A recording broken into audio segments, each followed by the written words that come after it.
Elon Musk reveals why he decided to leave America. I want to share a decision that has weighed heavily on me for months. A decision made thoughtfully, without anger, and for reasons that might surprise many.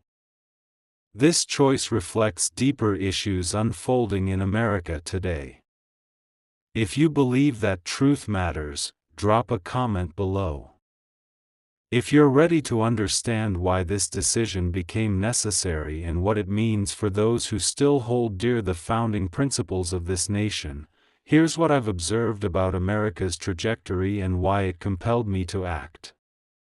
For years, I've dedicated myself to building companies, creating jobs, and contributing to America's leadership in technology and economic strength.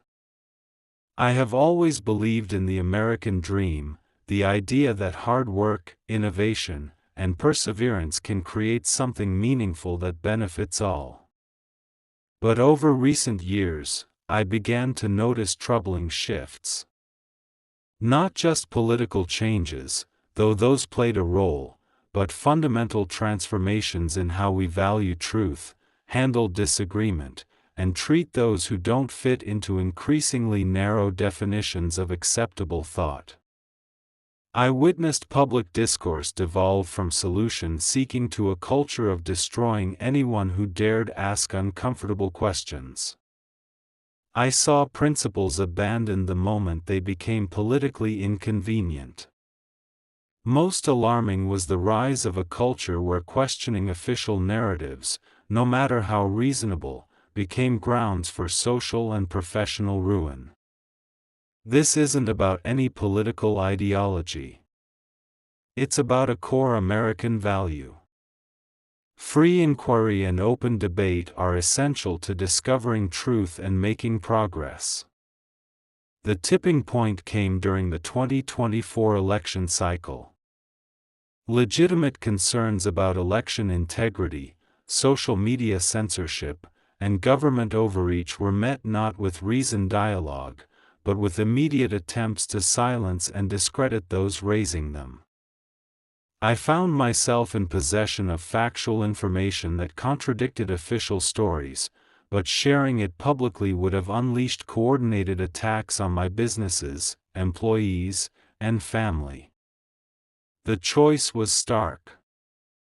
Speak the truth and risk everything I've built being destroyed by mob tactics, or remain silent and watch America drift further from the principles of free speech and inquiry. This was untenable. When telling the truth threatens your ability to innovate and contribute, something fundamental has broken in society. Through my companies, I had access to data revealing information suppression, coordinated narrative control, and systematic efforts to block certain perspectives from public view. This was not ordinary political maneuvering. It was industrial-scale manipulation of public discourse. I observed federal agencies collaborating with social media platforms to suppress information that was later proven accurate. I saw organized campaigns aimed at discrediting scientists, doctors, and researchers whose data challenged preferred narratives on public health and economic policies. The coordination was extensive. Regular meetings between government officials and tech executives discussing lists of problematic content and users. Internal communications detailing how certain topics were deprioritized in algorithms.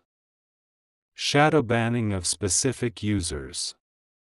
Entire categories of information marked for suppression regardless of factual accuracy. Even more disturbing was how institutions meant to protect free inquiry, universities, media outlets, professional associations became enforcers of orthodoxy rather than seekers of truth. The personal cost of speaking out became clear when long-standing business relationships were threatened simply because I questioned official positions. Partners grew wary of reputational risks tied to anyone who didn't fully conform. Major investors began probing my political views during routine meetings. Government contracts faced new burdensome reviews seemingly designed to apply pressure rather than ensure compliance. The message was unmistakable. Conform to approved narratives or face systematic economic consequences. This wasn't direct government censorship. It was a network of corporate, institutional, and social pressures, arguably more effective than overt control. The environment had become so toxic that honest inquiry was branded dangerous extremism. When you can't ask basic questions about government policies, examine contradictory data, or discuss alternative viewpoints without risking professional and social annihilation, you no longer live in a free society. I realized America was sliding toward a form of soft totalitarianism where dissent is controlled not by direct censorship but through coordinated pressure from institutions, corporations, and social networks enforcing ideological conformity. What's chilling is how many people willingly participate in this system as long as it targets political opponents, failing to see that these mechanisms could easily be turned against them when the political winds shift. After months of wrestling with these realities, I made a decision I never imagined to temporarily relocate my primary residence outside the United States. Not because I've abandoned American ideals, but because I need space to advocate for those ideals without constant threats of retaliation. This isn't running away. It's stepping outside a burning building to help put out the fire. I realized I was spending more time defending my right to speak freely than on innovation and problem solving, navigating political landmines, carefully crafting every public statement to avoid coordinated attacks, managing reputational risks tied to independent thinking. This drained resources and mental energy better spent elsewhere. Let me share a story about Maria, a 72-year-old immigrant from Eastern Europe who fled a communist regime in the 1960s. She spent 50 years building a life in America, believing she had found a country where truth-telling was protected, not punished. But recently she began seeing patterns reminiscent of the country she escaped. Forbidden questions, neighbors encouraged to report unapproved opinions. Institutions enforcing conformity instead of freedom. I thought I had escaped this, Maria told me. But it's not about the political system. It's about the psychology. When people care more about controlling others' thoughts than discovering truth, the result is the same.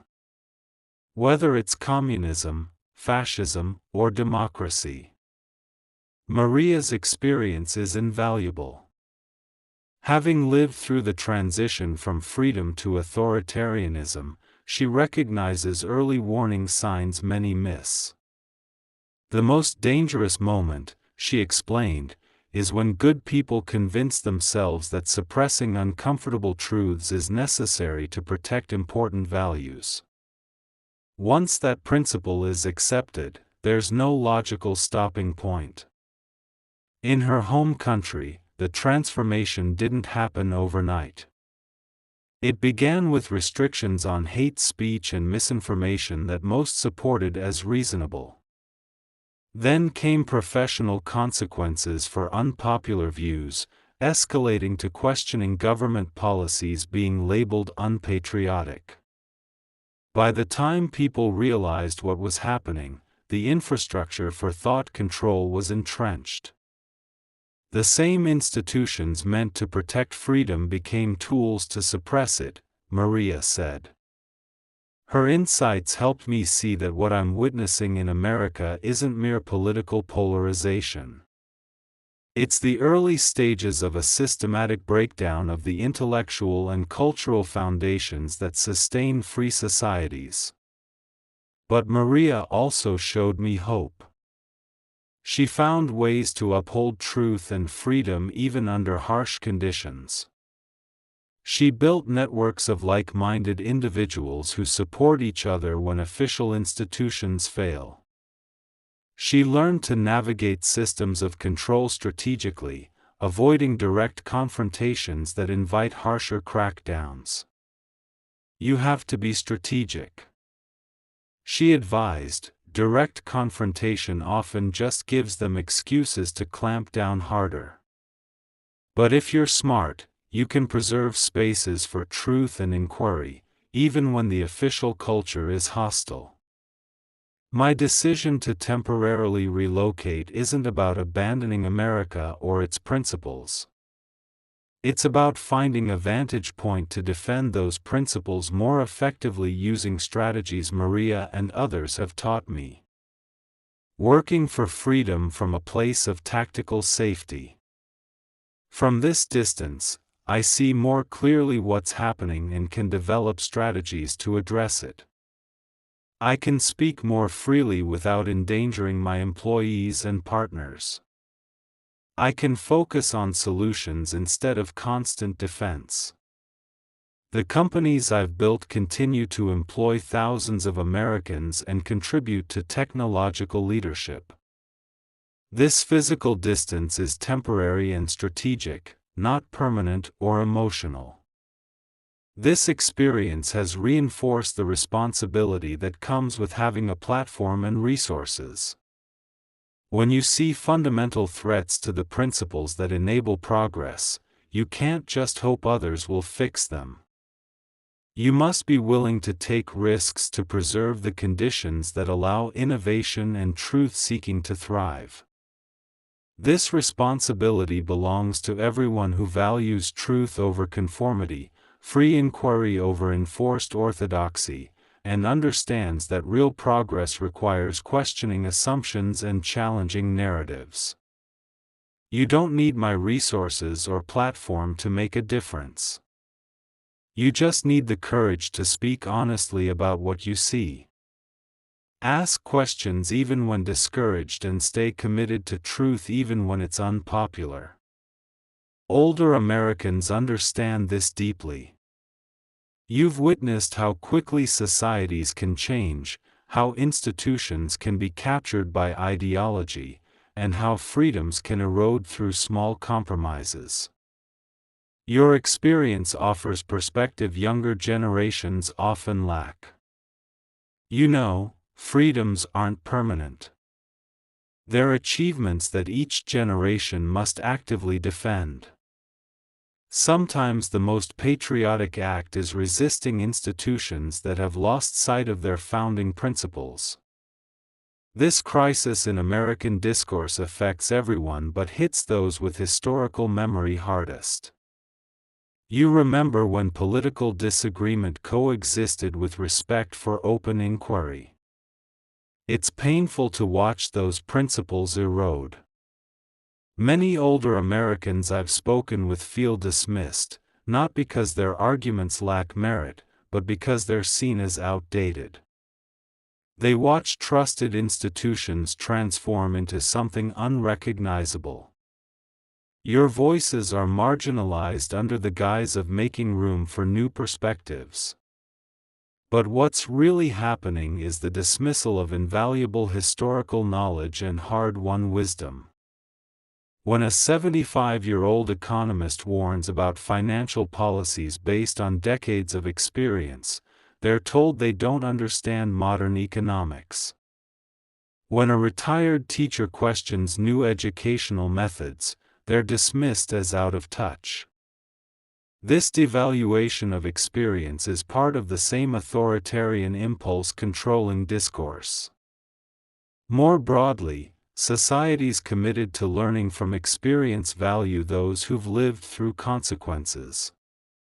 Those driven by ideology prefer theoretical knowledge without practical understanding. The question isn't if America will face challenges to its founding principles. They're already here. The question is whether enough people will recognize what's happening and act to preserve the intellectual and cultural foundations of freedom. My temporary relocation is one response. The real solution requires millions choosing truth over comfort, principle over popularity, and long-term thinking over short-term gain. The goal isn't to escape American problems, but to approach them with renewed energy and clarity. Sometimes you must step outside a system to understand how to fix it. What I've learned is that America's dysfunction isn't inevitable or permanent. Other democracies have faced similar trials and preserved open discourse and inquiry even under pressure. You have more power in this fight than you realize. Your voice, your example, your honesty, they matter deeply. Older Americans have a vital role. Your historical memory provides context. Your experience lends credibility. Your relative freedom from career pressures allows you to take risks younger people might avoid. Most importantly, your commitment to America's founding principles can provide stability during this critical time. That's why I'm sharing this decision, not to encourage others to leave, but to inspire others to stay and fight for the values that make America worth defending. The temporary distance I've created isn't just for my protection. It's to gain perspective to help others understand what's at stake and why it matters. The principles of free inquiry, open debate, and respect for experience built America. They won't preserve themselves. They require active defense by those who understand their value and are willing to take risks.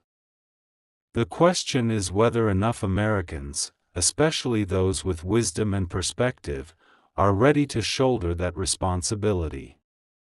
I believe the answer is yes, but only if we're honest about what that responsibility means. It's not enough to complain or hope others will fix things. It requires courage to speak truth in your circles even when unpopular. It means supporting those punished for asking legitimate questions, even at personal cost. It means refusing to join mob dynamics even when the mob targets people you dislike. It means upholding principles like due process, evidence-based reasoning, and charitable interpretation, even when abandoning them might offer tactical advantages. Most importantly, it means understanding that this fight isn't about short-term political wins. It's about preserving the cultural and intellectual infrastructure that makes democracy possible over the long haul. This mindset comes naturally to those who've seen how short-term political wins create long-term systemic problems. Your generation built the prosperity and freedoms younger Americans now enjoy. You know what it took to create them and what it will take to preserve them. The question is, will you use that understanding to guide America through this pivotal moment? Share this message with someone who needs to hear that defending American principles sometimes means standing apart from institutions that have lost their way. Subscribe if you believe truth. Seeking and free inquiry matter more than political comfort, and that preserving these values requires active effort from every generation. This wasn't a decision made in haste. It wasn't about anger, politics, or business rivalry. It was about something deeper, something troubling I've watched unfold over the last several years. For decades, I believed in the promise of the American dream. I built companies here. I hired tens of thousands of people. I poured my life into innovations that I thought would secure America's role as a technological leader. I always believed that in this country, hard work and bold ideas could still change the future. But something shifted. I began noticing cracks not just in politics but in the very foundation of how truth is handled, how disagreements are treated, and how people are punished for simply asking the wrong questions. Public debate no longer feels like a search for solutions. It's become a war to silence anyone who refuses to conform. Principles people once claimed to live by, like free speech, inquiry, and evidence, are abandoned the moment they become inconvenient. The breaking point for me came during the 2024 election cycle. Legitimate questions about censorship, government overreach, and election integrity weren't met with answers. They were met with ridicule, smears, and attempts to destroy those who dared to ask. I had access to data through my companies that showed something far more coordinated than normal politics. Federal agencies were meeting with tech companies, trading lists of content and accounts to silence. Algorithms were adjusted to bury inconvenient truths. Researchers and doctors who raised evidence-based concerns were attacked, discredited, and erased. What I witnessed wasn't healthy debate. It was industrial-scale manipulation of public conversation. And when universities, media, and even professional organizations, the very places designed to protect free inquiry, became enforcers of orthodoxy instead of seekers of truth, I knew something fundamental had broken. The personal cost of speaking out was made very clear to me. Longtime partners grew nervous about reputational risk.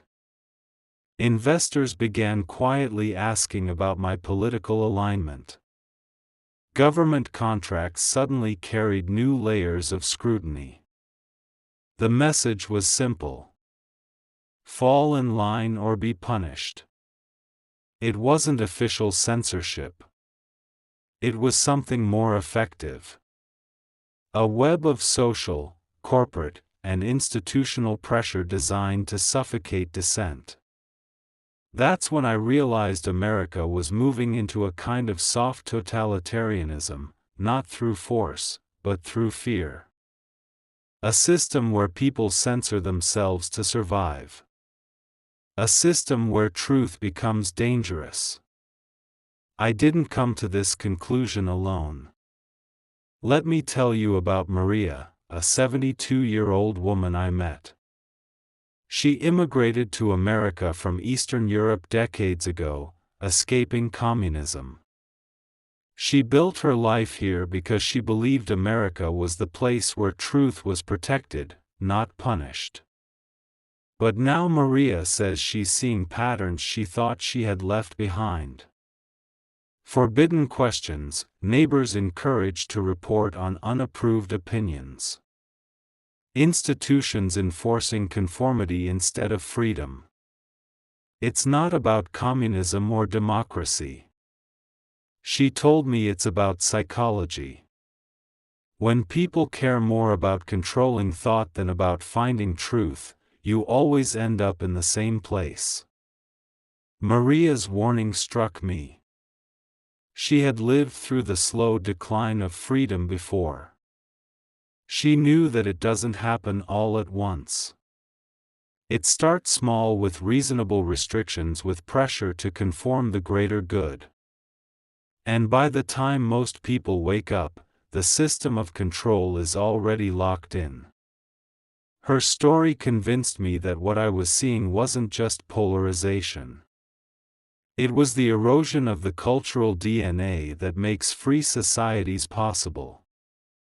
And so after months of wrestling with this, I made a choice I never imagined. I decided to temporarily relocate my primary residence outside of America. This wasn't about abandoning my country. It wasn't about giving up.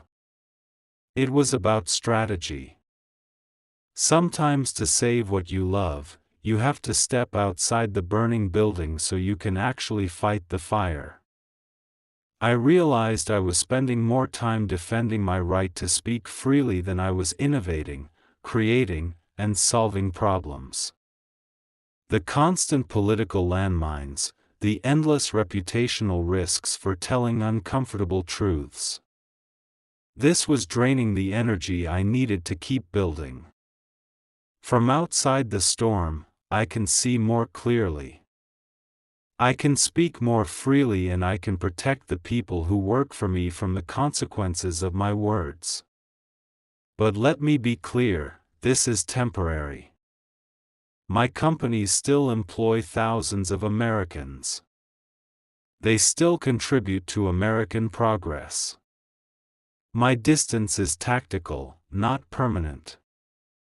The real question is not about me. It's about us. Do enough Americans still care about truth? Will enough of us resist the temptation to trade freedom for comfort and inquiry for conformity? Maria told me something I'll never forget. Direct confrontation just gives them an excuse to crush you. But if you're smart, you can build networks, preserve spaces for truth, and keep the flame alive until the culture is ready to listen again. That's what I believe we must do now. We don't need violence. We don't need blind tribal loyalty.